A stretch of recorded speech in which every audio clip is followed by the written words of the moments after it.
Hi, friends. Thanks for joining us. Do us a favor, smash that subscribe button. It really helps the channel grow. Benny, where can they find us on social media? Yeah, you can find us at Ray Benny Sports. We're on Twitter, Facebook, Instagram, TikTok. Check us out also on Reddit and Discord. And go check out our friends over at shotgunsportsnetwork.ca. You'll see us listed there as well. And leave us a rating on your favorite podcast provider. We got some Winnipeg Jets talk, some NHL talk, some CFL talk, some quick shots, but let's start off with some Winnipeg Blue Bomber talk and a couple big signing, re-signing, extensions, restructures today. But let's start off with some Chris Streveler talk. He's shown maybe some possible interest in a CFL return, possibly with the Bombers. Would that be a good reunion? Yeah, I think it would be in terms of what he can bring to the Bombers, obviously, and what they can do with him. And we've seen what they can do with him back in 2019 in that Grey Cup run. Putting him on the field when, in different situations, having Claros also as the quarterback. So yeah, they mixed and matched him. So it looked great. My concern would be, what's the cost to bring him back? And where would we end up losing guys if we brought Streveler back? Would it cost us, say, an Oliveira, a Dalton Schoen, or even a Hardrick on the O-line? Then, to me, it's not a great deal to bring him in. But if the numbers work, yeah, I'd love to see him back. How can you not be interested?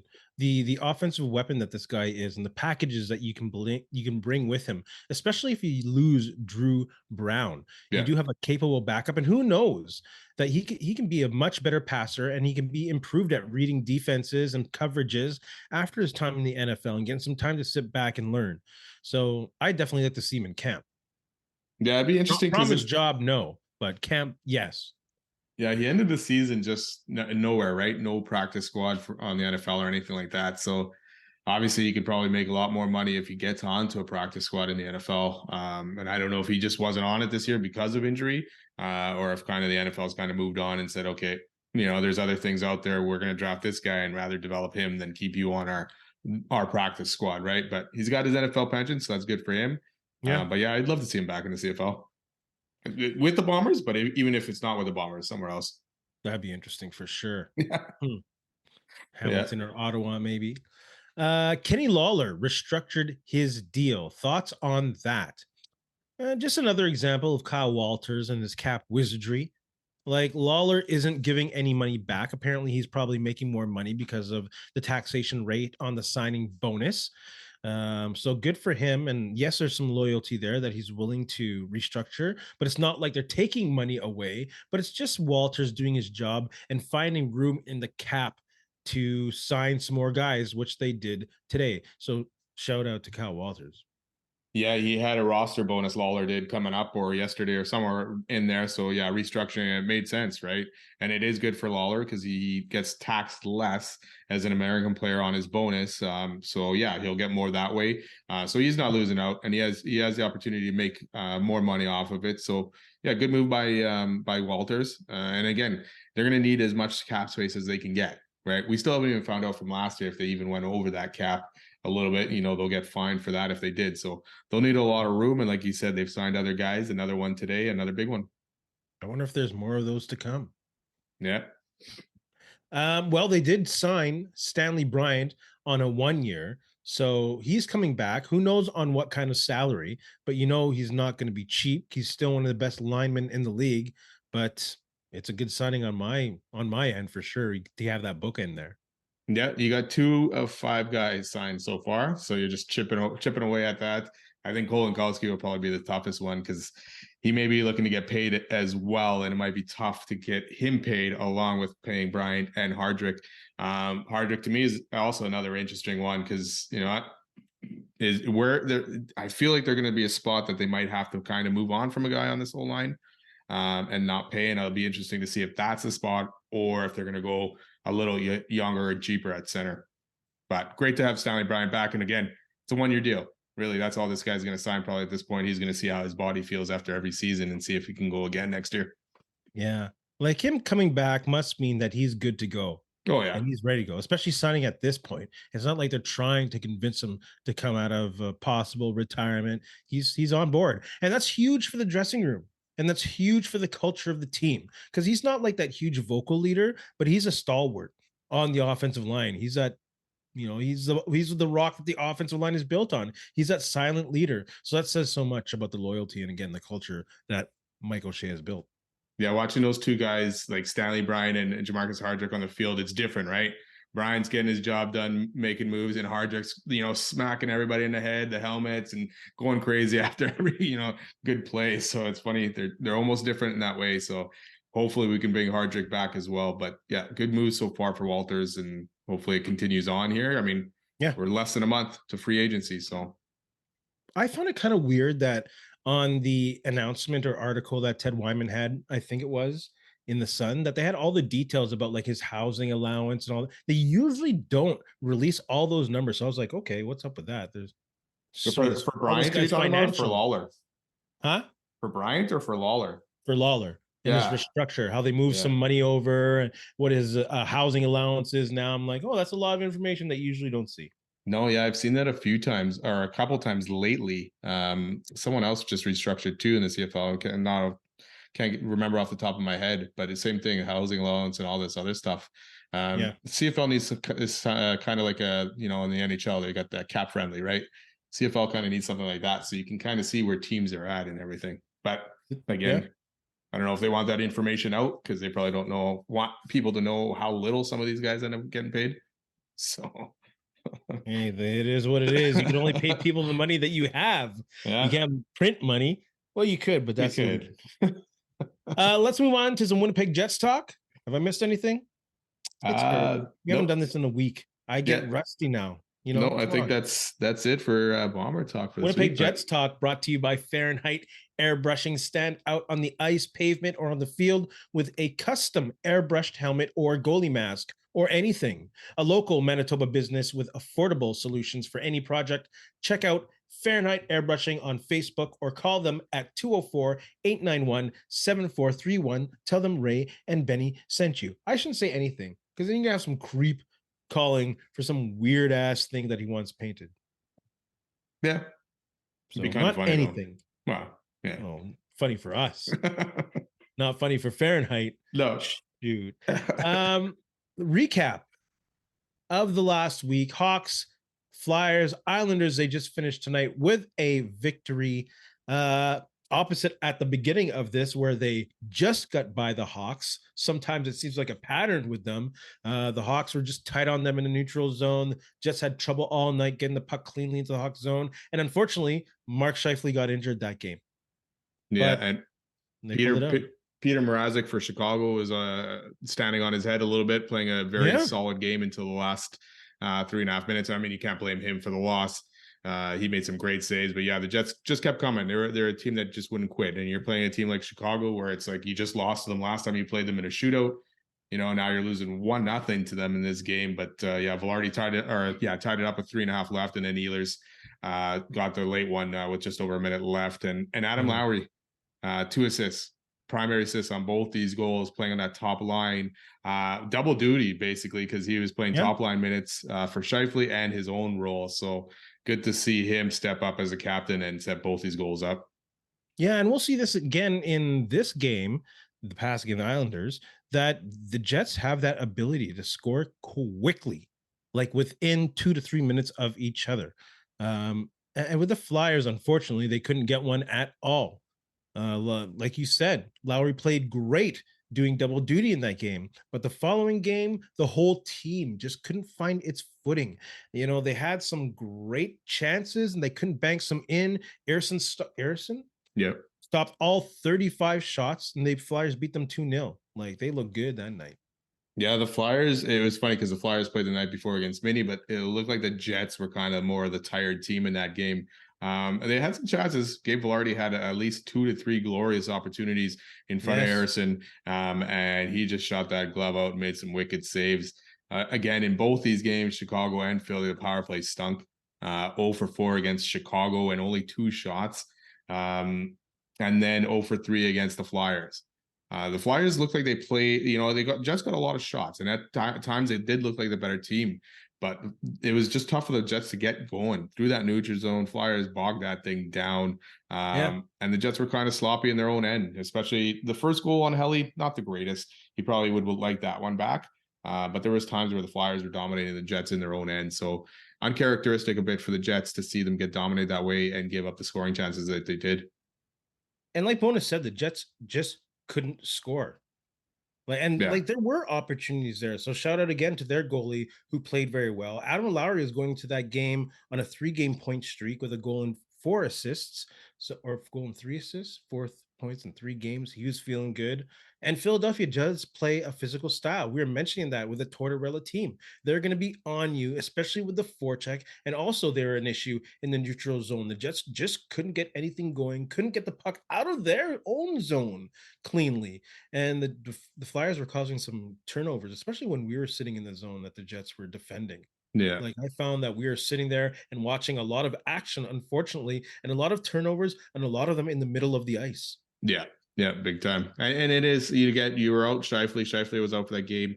Rasmus Kupari kind of got rushed back because he's still doing a conditioning stint with Manitoba Moose, but he had to come back a little bit earlier. So you could see it in him. His legs weren't really there playing third line for Lowry. Kupari ended up getting dropped down to fourth line and Tortorella up. So you could kind of see the Jets were kind of lagging a little bit, and maybe the games that they've played lately is starting to affect them. I kind of would have loved to see them put Lowry back on that third line because they're just so effective. And I think it might be worth the inexperience or inconsistency that you have with anyone else at center just to change it up in the third period, just to see that energy. Because that third line, I think there's like top 10 in minutes of lines played in the NHL, not top Which 5. Is crazy. Isn't that crazy? More than the second first line on the Jets. This is the third line playing the most minutes on the team and like 7th or 8th most in the league. I can't remember exactly what they are. So they play. So I'd like to see that. A personal issue of mine, it was Filipino Heritage Night. I had that Pinoy dog. Yeah. What is Filipino about sweet and sour battered shrimp? That's like when you buy those instant ramen and it says Oriental flavor. What's Oriental flavor? What is that? Put some real Filipino food on there. Find me some pancit or palabok. Put some dinuguan on that hot dog. Don't put sweet and sour. I'm just saying. Have some adobo. Are you serious? No pulled pork adobo or something? Come on now. I'm just saying personally. I didn't like that hot dog. Jets, write those down for next year. It's so good. Pulled pork adobo? Shoot, man. Mouth is watering right now. How'd the Islanders game go? They came out with a victory there. Yeah, Jets win 4-2 tonight. Again, Islanders played last night against Mini, got thrashed 5-0. Ilya Sorokin started last night and started today again and faced over 40 shots again. Power play again stunk. 1 for 5 on the power play tonight, but they kind of got lucky on it that Sorokin lost his blade on his skate and Pionk had the open net. So that's the only time they scored. They had a late one in the game, a power play, to maybe ice this game and put it away when they were up 3-2. Unfortunately, they could not score on it, but they did get an empty netter. Kyle Connor came back, first game back, scored a goal into the empty net. Mason Appleton, first goal today in 26 games. So that's great to see for him. The Islanders looked like the stronger team coming out in that third, which is crazy to think, hey, they just played last night. The Jets should have been better. But the Jets were able to pull it off. So it's good to see them get back in the win column. Yeah, Hellebuyck was pretty sturdy. He didn't let in a soft one. Second one was from the side. That's what I'm saying. It's not really soft. The guy found a beautiful angle and played it off of Hellebuyck. Just like Appleton who scored the bank goal. Yeah, Appleton. he scored a beautiful bank. It was not a fluke. He played it off the guy. He found the spot. And it's really good because Hellebuyck almost had perfect position on that post, but he found that little squiggly skook and it went in. And I don't know what that word even means. Hey, another game where they let less than 3 goals in as well. How many games is that now? 50? Like 30 something, right? It's 30 something for sure. Yeah. Jeez. Who stood out? What are some thoughts? Do you have any concerns? Like you mentioned, that power play is a concern. We've repeated that over and over, and it's a real concern. They got to figure that out come later in the season and playoff time if they make the playoffs. Yeah, I mean, that power play in the playoffs, and that power play is going to be even bigger in the playoffs, right? Because goals will be harder to come by. And we've seen in these last couple of games where the Jets have struggled to score. The power play goals would have been great. None against Chicago, none against Philly, obviously, and then a lucky one kind of tonight. So they're going to need those, especially in these tighter games. Concern to me is just a bit how the Jets kind of looked a little bit tired over these last few games. And it's good now that they get a break until Saturday before they play Ottawa, because they were looking sluggish out there, especially against Chicago and the Flyers just wore them down. So lack of depth at center with Scheifele out, and Kupari coming in with fresh legs. It's hard to see it down there because you're looking at, okay, no Scheifele, we lost our top guy. Nemeskov's played well in that line to roll, but it doesn't look good when your top guy is out, and the rest of the guys. Connor wasn't there either, though. Going. Yeah, Connor wasn't there either. That's double whammy. Yeah, for sure. Shoot. Also face-offs, man. Yeah.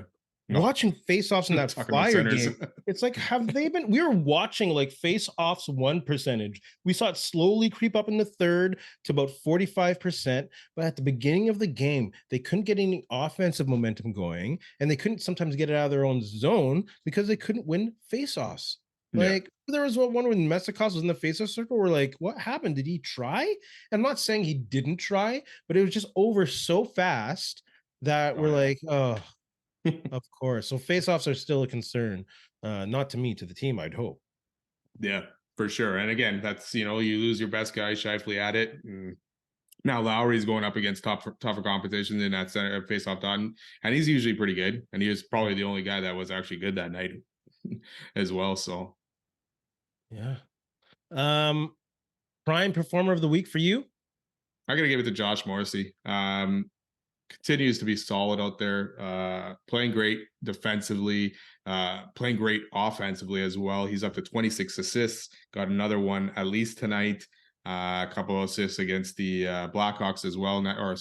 I think one in that Blackhawks game. But yeah, he's on the score sheet. He's playing well, and he's just a force out there for the Jets. And he's into it. Like, he even took there was one time today where it looked like he kept the puck in crazy on the blue line, and they called it offside. And I was sitting there going, wow, he kept it in, and they called him offside. And you don't see Morrissey get mad like that. And you're watching him going, man, the guy's emotions are out there, and he's just playing at a top level for me. Batted it out of the air and then prevented it from going over the line. Yeah. But the ref didn't see that, even though the ref was like right there. Come on. My prep performer of the week is going to be Adam Lowry. I love this guy's fight, his effort. He can play on the first line if need be. And we saw him even between plays light up the bench when the effort was lacking. And it's great to see that. You saw him in Chicago, that when he is called up, he can play it, but hopefully not long-term, but still perfect captain for the Jets. So I'm going to go Adam Lowry, performer of the week. And like I mentioned, he was on like a 3-game scoring streak going into that Flyer game.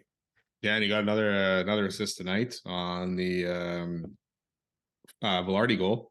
Nice. So yeah, so he's definitely hitting that score sheet, filling in for Mark Scheifele. Let's look at the week ahead. Road trips going to Ottawa and then Boston. Thoughts on these games? What do the Jets need to do to win? Who are you looking to step up in these games? Yeah, first off is the Senators on Saturday afternoon game. Senators are struggling. 4-6 in their last 10. It might be actually 3-7 now because they lost to Colorado tonight, 7-4. And they were up in this game, 4-2. And then Colorado took over that game and beat them. One of the worst teams in the league. Yes. They're third last in the league. Is that what they are? Right. I was expecting a lot out of Ottawa this year. They made a bunch of moves. They got a good young core.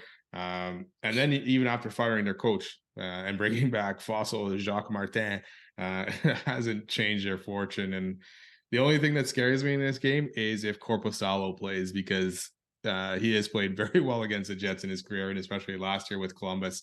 We had 2 solid games against the Jets to beat them. So I expect the Jets to be able to take this one. They sometimes struggle in Ottawa and playing against Ottawa.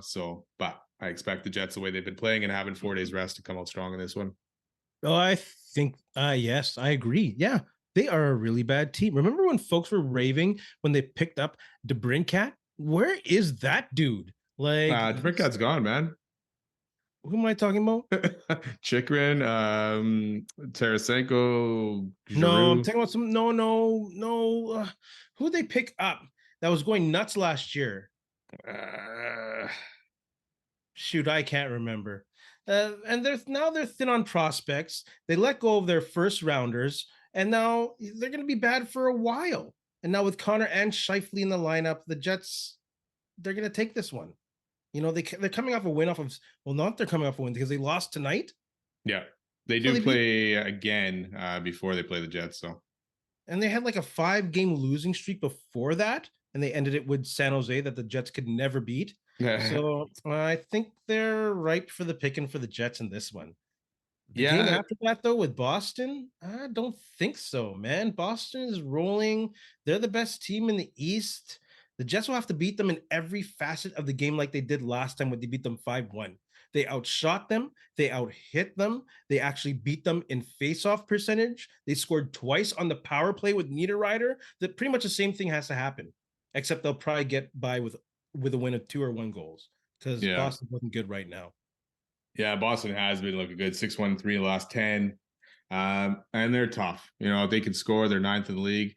And they're 4th. I guess the Jets, I think, are 2nd in goals against. So they're right there. So this is going to be a tight game. 5-1 was kind of a mirage for me. You know, when the Jets beat Boston like that, doesn't usually happen. So I do see this being a tougher game. And again, special teams for the Bruins, way better than the Jets right now. So that could be the deciding factor in this game. And Jeremy Swayman has been playing wicked this year so far. So it'll be a good goaltender battle probably between him and Hellebuck, but it'll be a tough one. And I expected the Jets to probably drop this one because it's on the road in Boston. They could have had 2 all-star goalies in Boston. Yeah. Especially with that joke of a voting system. Well, didn't Swayman, he got voted in by the fans, I believe, didn't he? Like, I don't even think he was originally slated to go because, I mean, you got Pasternak's got like, 61 points? Yeah, 61 points. So it's kind of hard to keep him off that all-star squad. That's crazy, that team. But hey, they were crazy last year. Yeah. Yeah, the Jets are going to need, you know what, Appleton scored tonight. And it was part of my notes was, hey, Appleton and Nino have not scored a lot lately. They need to kind of pick up the pace and bring it, especially in this Boston game, for the Jets to have a good chance to possibly pull that one off. Without, you know, maybe Lawler will be back there if Scheifele's back. So that'll bring that line back together. But they'll need more out of their line 3 and 4. And Kupari actually looked good tonight. He had a few scoring chances and opportunities out there. He just couldn't find the finish. So I'm expecting maybe something out of these 3rd and 4th lines to help deliver a win in Boston. So with Scheifele possibly coming in, and we saw the Jets play the Flyers, and possibly be weak down the middle. Not me, not my words. Should the top priority be another center before the trade deadline? Yes, to me. Then I guess maybe weak's kind of a harsher word that I kind of threw in there. But yeah, I think they have to look at someone just to be able to have that depth there. Because if you lose a guy like Scheifele, even if you lose Domestikov or Lowry, who comes in and fills in those spots, right? Toninato is kind of there right now. And then Gustafsson would be your other guy. Not a lot of offense from either of those guys. Usually, yes, they're good for chipping in a goal or 2 here and there. But yeah, I think you need to bring somebody in, even if it's not Scheifele out. If Domestikov's out, Lowry's out, it would be good to have, just like they brought in Stasny, right? Back on that run in 2017-18. That was a great move. I know it cost them a 1st rounder, and this move will probably cost them a 1st rounder as well. But yeah, I'd like to see them do that before the trade deadline. Yeah, I'm not fully convinced that it should be done or that it has to be done. Of course, a lot of teams are going to look bad when they lose their number 1 center, especially the first game back, like they did against the Flyers. But they look pretty settled tonight, and they're playing a pretty good team with the Island. Not the best team, not a team, but not a great team, really. Not like the Flyers were very great either, but at least the second game are rolling this year. It's crazy. At least with the second game, they've been able to have some time to play with each other, and they looked a lot more steadier. They looked a lot more physical, and they looked just a lot more cohesive. Again, the power play wasn't great. So, and I don't even think, like, I'd love to see a top 4 defenseman. And of course, if you lose Josh Morrissey, which I think would be a bigger blow, then it would show you that you'd probably a defenseman's more of a priority. And I don't even think they should make that move, because I think for the Jets, it's going to cost them a high draft pick and probably a high prospect. And 2-3 years down the road, when they have a lot of UFAs, then they'll be in trouble. Because maybe next year they're not in win now mode this year. Maybe next year they are, when they have the 4 UFAs. Because who's the UFA next year? But right now you're top in the no, league. but hold man. on. You have the two defensemen that you're talking about, DeMillo, Dylan, and those are your two UFAs for next year. So for this year, right? For the end of this year, right? That's what we're talking about. Going into next season, those are who you're worrying about. Right. So you don't have the amount of UFAs that you're worrying about next year. You already have Scheifele and Hellebuyck nestled down. So I don't think it's worth gambling top draft picks, especially for a draft and develop team, and a top prospect when they're looking pretty good on team defense at a risk of injury. I don't think it's a move to make. Yeah, I disagree with you on that, because right now, to me, the NHL is wide open. Anyone can win the cup who's making the playoffs. There's good teams. I mean, Boston obviously is having another great year. Jets are playing well. But the Pacific and the Canucks are having an amazing season as well. But to me, none of those teams are top end powerhouses. So here's an opportunity for the Jets to possibly win a Stanley Cup or get far in the playoffs. I think you got to take that opportunity, because you never know what could happen next year. Maybe you run into a rash of injuries throughout the whole season and it doesn't work out. So I think if the Jets have the opportunity to make a good run, they got to do it. And if it's a top line center, or if it's another top six forward, or if it's another defenseman, they definitely have to take that shot. I'm always weary about trading for injury's sake. When you're giving up your future for injury's sake, because it's not necessarily for injury's sake. Could be injury's sake. Well, both scenarios we've mentioned, if Scheifele gets injured or if someone else gets injured, there's no depth. So it's just hard for me, for a draft and develop team, to give up those big chips for in case of injury. When it's not team, okay. when a healthy team, we've seen a healthy team is one of the top ones in the league. I'll take that out. It's not just for injury. I'd rather see a different guy than Nemestikov on your line two. I don't know if you're winning a cup with Nemestikov playing line 2 minutes. Yes, he's played fine there. He's looked okay. To me, Perfetti's kind of dropped off, and maybe that was because the Ehlers was gone after that line and Connor was hurt, kind of thing. So we'll see if Perfetti can kind of pull it back up again.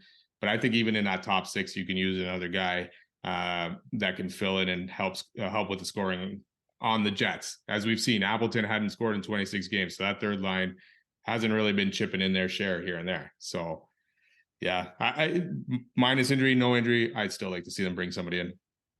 Yeah. Of course, I'd like to see another, not so bona fide, but perhaps a better solid number 2 center. But I don't know how much I'm willing to give up for what. The Jets will have to pay extra. We know the Jets are never in the top position in any negotiations. So I'm just worried. What do you mean? Chevy's made some great trades where they haven't really lost out. I mean, you're not signing a guy off the street and paying him. You're asking a guy, hey, you have an opportunity to come here for a few months and possibly win a Stanley Cup. Like Stastny did. Stastny probably wouldn't have came to Winnipeg as a free agent, but he said, okay, I'll come there in this trade and check it out. And he actually stayed longer than he was probably even expecting himself, right? So again, yes, if it's going to cost you a first plus, say, a Lambert, then yeah, I'm probably out, right? If it's going to cost you a first and something else, but that's not at the top list, then I could probably stomach something like that. But yeah, I don't want the Jets to lose a Lambert or a guy like that on the Moose right now. Hey, Nola? I could possibly do it for Heinola. Why not? I mean, he's not getting the minutes here anyways. So if someone wants him, that'll bring back a second line center or something. Yeah, I'd reluctantly go in on that. We talked about Mason Appleton. What's his role when guys come back from the injury? The press box? I'm sorry, don't mean it as an insult, but that's more of a nod to the talent that the Jets have. Like, especially with Gustafsson, and I don't know, man. I don't see his place, even though he scored that goal today. Yeah, he needs to do more of that. I wouldn't even mind seeing. I'm surprised they haven't done it at this point. Even Morgan Barron getting more of a shot on that third line to see what he can do in that Appleton spot.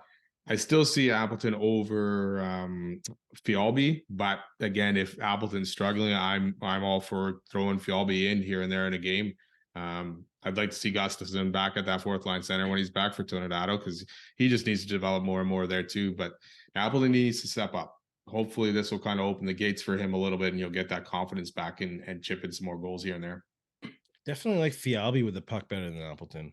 Yeah, but he's again hit and miss. Like he was great for a couple games, and then I haven't really noticed much out of him beside his speed for the last few games, kind of thing. So yeah. Has the fourth line been getting less minutes? No, I think the second line's been getting less minutes. Seems so, eh? That was a lot of the stuff tonight that I was seeing on Twitter that Ehlers line minutes were quite low, and Perfetti's were quite low tonight. Fourth line's over 10 minutes. Solid. Tornado played just as much almost as Ehlers did. Shout out to Bowness on his first All-Star game. Yeah, that's awesome. Bones is going to the All-Star game. Considering this was a guy that was pretty much retired when the Jets called him, right? Ready to call it quits, finding a place in Arizona and all that stuff. Oh yeah. And then he agreed to come back. And I, for one, when they were bringing him back, I thought he was just a placeholder here for 2 years while the Jets rebuild kind of thing. And then they would move on to somebody else. But he's brought this team together. He's made Morrissey a better player, and he's got these guys to buy in. And making Lowry the captain was the right move. So good for Bowness. Shout out to him. He's a Jet, eh? Through and through. Yeah. Oh, for sure. That's the only reason probably, he came back was the Jets calling. He's like, I can't turn this down. We talked about All-Stars and voting process. Who's the biggest All-Star snub for the Winnipeg Jets? I'm going to say Josh Morrissey was the biggest snub. Yeah. Definitely a top 10 defenseman in the league. Makar aside, best defenseman in the Central, arguably. I don't know. I think he just should be in there. Unfortunately, we don't have the population to get him in there. So he should have been the starter automatically, but whatever. Makar's there. What can you do? Yeah, it's hard to beat out Connor Hellebuyck when you're taking one player per team, right? But I would agree with you, Josh Morrissey. That's a snub for me.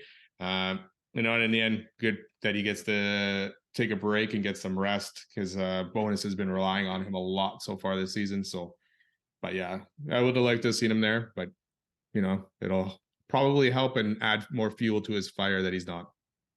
I was watching an interview with Rasheed Wallace, a former NBA player for the Pistons. And I think Kevin Garnett got hurt before the All-Star game, and he was like packing and getting ready for vacation. And then his agent or someone from the NBA called him, is like, yo, you got to play in the NBA game on the reserve. He's like, what? F this. Are you serious? So he had to go there, and he was in the locker room. And before the game, he's like, yo, do not pass me the ball. I'm here to chill, make some money, and get out. It's funny. So not everyone loves those All-Star games. No, you get a break, right? Whereas you go to it, you don't. So, and all these other guys are going on vacation somewhere hot, wherever, and you're stuck playing a game. I know it's fun for these guys, and you get the recognition, but a lot of them probably get tired of it after a bit. Thoughts on those All-Star jerseys? What the heck are those things? Like, I don't know. I've never, to me, and maybe people like them, but I don't like them. I don't know what they even look like. The colors of them do not suit me in any way, but yeah, atrocious. Lame. And why is there no shout out to Toronto on those jerseys? Is this Star of the CN Tower? I was really looking. I was really trying, but I think that should be a part of your All-Star logo, is the city that you're in. And it shouldn't look like a practice jersey. What is that? And some of them just look like normal shirts, like those blue ones. Like, I don't know, man. It looks like a normal long sleeve. It doesn't look like a jersey to me. Here's a warm-up jersey. It's like, what? Any which way. Let's move on to some quick shots. Are these the real Edmonton Oilers that we're seeing? Wow, they've been, they won 7, they lost 3. Now they've won 10 in a row again. So they're looking very good. So yeah, this is probably the team we were expecting to show up at the beginning of the year and play this way. I mean, their metrics are good, 5th in goals for, their power play is high, their PK's not bad. They're in the last wild card spot after being pretty much last place in the NHL. So yeah, I think they're for real. I don't know if they have enough depth to take it and go far. To me, again, you're relying on a lot of these guys to play hard right now and through for the rest of the season. Can they keep it up? Will McDavid and Draisaitl still have legs in the playoffs? Did Zach Hyman make the All-Star team? Isn't that guy leading the team in goals? He has 26 goals, yeah. Get out of here. This is like the first time, the streak they're on right now, that the Edmonton Oilers franchise has had a double-digit win streak. Isn't that crazy? Considering they had that crazy team with what's his name? What was his name again? Started with a G. Yes, that just shocked me, especially with like a 57 win team, but then it makes you think, yeah, it's hard to win 10 games in a row. So I think this is a team that can win it. They kick teams' ass with lots of scoring, and they've also won a couple games just grinding it out recently. like these 2-1, 3-2 games. So they've shown that they can win. And if Stuart Skinner can play competently for the rest of the season, who knows, man? But I think they are real. I don't know. I won't put money on them being the champions, but they'll give teams trouble. And I can see them making a deep run. Yeah, defensively they've played fine. But again, past those main four guys, is it enough to get it done? And then yeah, Skinner will be my biggest concern going into playoffs, just kind of what he did last year, where he struggled. So good run. It's good to see these Canadian teams. You got the Jets, the Oilers, and Vancouver playing very well right now. Toronto in a bit of a slump, and they're losing to the Oilers actually tonight. So, but yeah, good for Canada so far. 4 very good teams, and then some bad teams. Let's keep rolling with these quick shots. Biggest signing of the week in the CFL, Keon Hatcher, arguably best receiver in the league. They're amazing to avoid free agency with this guy. They're crazy receiving core in BC, and he's the guy that's probably the best one. So I'll say Keon Hatcher. Yeah, there's a lot of restructure guys. Cameron Judge, I think, was also a restructure. Another one that I liked was restructured more, I think, was Fullerin or Rimlad. I probably did not say that right, from the Argos. Solid defensive lineman there, 10 sacks last year, 2 forced fumbles. So he's good to bring them back and extend him beyond the next year for Toronto. So good move for them. Who won the Gittins-Serezna trade, Toronto or Edmonton? I'm going to go with Toronto, man. I like the D-line guy better than the receiver, even though Kittens is a Canadian receiver at least. But Serezna, 12 sacks last year. He's been solid so far in his CFL career, and the contracts are the same. So Gittins to me is probably getting paid a little bit more than I would expect to bring in a move like that. But yeah, I got to go with Serezna. I'm going to go with Gittins. Pass rushers in the CFL are crazy, and Toronto definitely is going to lose some pass rushers, or maybe to Corey Mace, or who knows, maybe Pinball can convince him to stay in Toronto. Pinball is a convincing dude, and he's going to get talent to come in. But getting a prime Canadian receiver is not easy, and I think Gittins is on the brink of that. He's on the brink of putting up Nick Dembski type numbers. And for a team in transition like Edmonton with MBT and Ford, I think that's the receiver you want. So I'm going to go Edmonton on Gittins on that. Well, Gittins already did put up those numbers. He had 1,100 with McLeod Bethel Thompson a couple of years ago. Just was hurt last year, right, with the hip injury. So if he can come back, he'll get right there. But yeah, I like D-line. Quick shots. Biggest shocker of the first round of the NFL playoffs.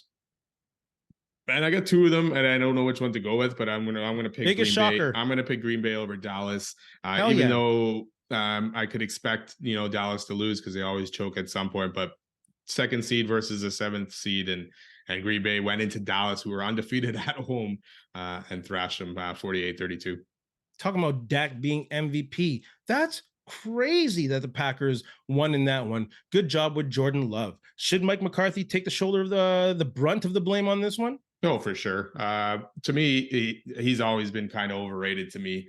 And yeah, Dallas has looked good here and there in the regular season, but once the playoffs come around, it's like he has no answers, and he has been thrashed in all his playoffs with Dallas, and even with Green Bay. He only ended up winning one with Rodgers. So yeah, McCarthy, if I was Dallas, I'd probably move on at this point. He will, but he shouldn't. The players at this point in the season got to step up, and they played horribly. Where was their number 1 defensive player? Parsons didn't show up. What happened to Dak Prescott? Terrible. Didn't show up. These players have got to. What can the coach do at that point? They weren't executing. They were making mistakes. It's not about motivation. Any which way. Well, something's wrong there. It's usually the coach that goes. Exactly. And he will pay, but I don't think he should shoulder the blame for this loss at all. No, not at all. In the most part, that he deserves to be fired. If Jim Harbaugh does come back to the NFL, which opening is the best fit for him? I'm going to go Chargers. Really the spot with the best QB in Justin Herbert. We've seen that Jim Harbaugh does very well with good quarterbacks, and plays a great system with them so I think the Chargers. The only worry for me would be the owner, Dean Spanos, but he seems to back off once things are going well. It's once things start going bad, he doesn't know how to handle it and fix it. But yeah, I would pick the Chargers. Out of all the owners, this is the guy I might be the least concerned about. except for the Washington guy. But who knows what he's doing. Well, the Washington guys knew, right? So exactly, it's his first time around. Who knows? But all the other owners are just as much craziness. I'll go with that. Dallas. I was going to say Atlanta. Yeah, right. But Chargers, they have a young quarterback. They are probably the youngest team other side than Atlanta, might be younger. So I'll go with the Chargers. Their QB's there until like 2030, pretty much. Yeah. So I'm going to go Jim Harbaugh and the Chargers. Dang, that was awesome. Benny, you have anything to say to our friends? You know what? Thanks a lot for listening. Don't forget to subscribe, follow, and have a good week. Was it Wayne Gretzky that said you miss 100% of the shots that you don't take? Was that Michael Scott? Way to tag on to that. I was going to say it was Michael Scott because I just saw that quote. Actually, I don't know why I did a golf swing there, but I just saw that quote. He wrote it on the board and he said Wayne Gretzky, and then he went quote Michael Scott. So anyways, in the meantime, between time, that's it. Another edition of Ray and Benny Talk Sports. Hey, friends and neighbors, don't forget to check us out online on Facebook, TikTok, Instagram, and Twitter at Ray Benny Sports. And don't forget to check out our YouTube channel. Leave a like, leave a comment, tell us what you think.